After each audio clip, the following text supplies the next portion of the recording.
And finally, the chapter ends way down there, as I talked about last time,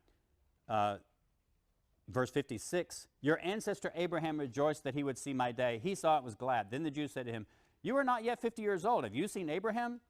Jesus said to him, very truly I tell you, before Abraham was, I am. And there's that strong Christological claim of Jesus being God himself.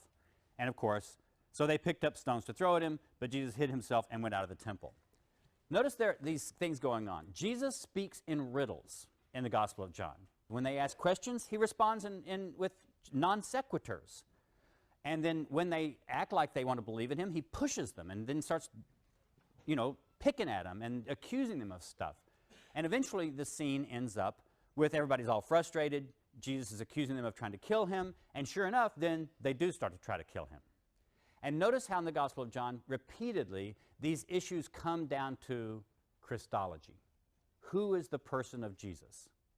And the point at which they pick up the stones to throw at him is when he makes this claim by quoting Exodus, the very name of God, that Jesus himself is God.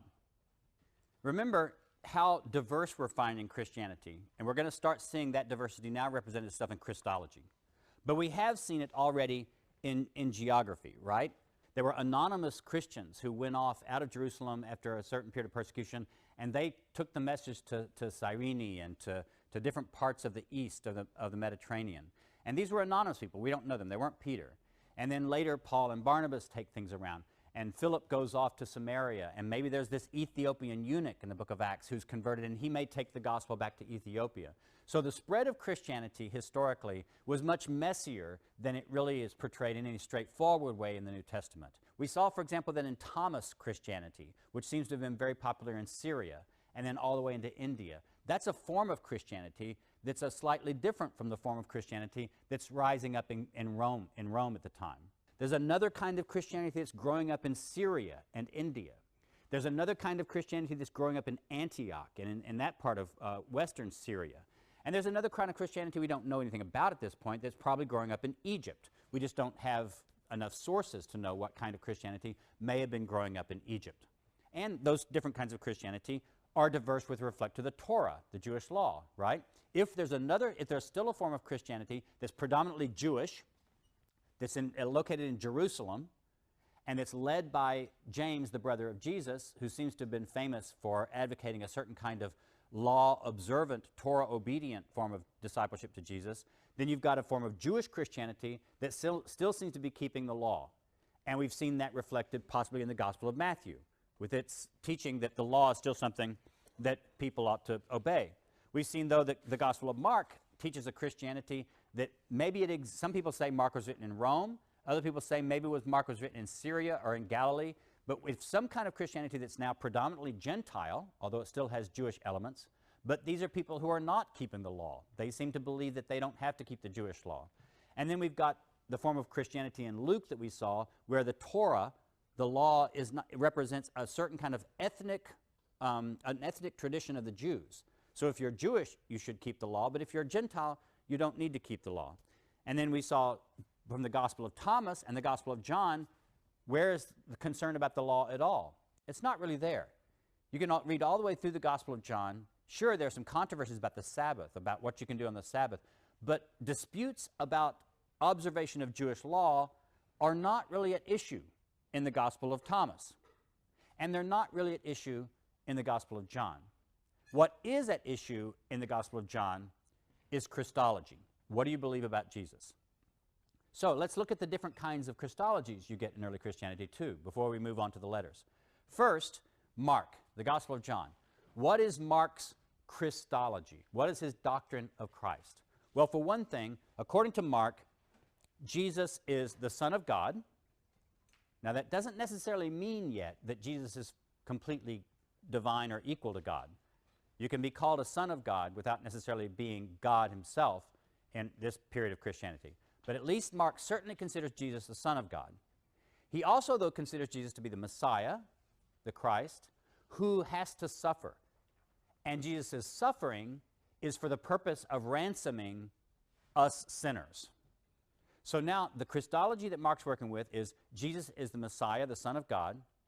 it's mandated that he suffer, so it's God's will that the Messiah suffer, and that's one of the reasons he writes his gospel, is to convince his readers that Jesus' suffering and execution wasn't an accident, and it wasn't a catastrophe, and it wasn't a calamity. It was God's will. It needed to happen. So the suffering Son of God is part of Mark's Christology. If you get to Luke, as I've said before, this whole idea that Jesus' death was a ransom is not in Luke. In fact, Luke excises that part of Mark when he's copying that part of Mark, and he leaves out that ransom passage from Mark because that doesn't fit his Christology. For the Christology of Luke, do you remember Luke and Acts? What is the Christology of Luke? Anybody want to venture a remembrance? The martyr prophet, exactly. Jesus is the martyr prophet who's an example for Stephen or Paul or all of us who are followers of Jesus. We're all martyr prophets. We're called to be martyr prophets. That's not a ransom for many. So Luke doesn't have a doctrine of the atonement, the Christian doctrine that says the death of Jesus was to pay for the sins of humanity or to redeem human beings from the debts of sin. So that's Luke's. The Gospel of Thomas. There's no death at all in the Gospel of Thomas. The Christology of the Gospel of Thomas, though, is that Jesus comes across as practically an already resurrected figure. He's a knower. He's a figure of wisdom who's come from the Father, who's come from above, and he comes to give his disciples true knowledge. So Jesus, as the revealer of hidden knowledge, is the main Christology of the Gospel of John. I mean, the Gospel of Thomas. Now the Gospel of John. This is when you get closest to what will be seen as Orthodox Christianity. A lot of Orthodox Christology was set, at least at one of the main periods, at the Council of Nicaea. In 325, called together by the Emperor Constantine, who was tired of all these Christians squabbling. And he got bishops and people from around the empire, and he tried to get them to come to an agreement. They wrote what has come down to be called the Nicene Creed.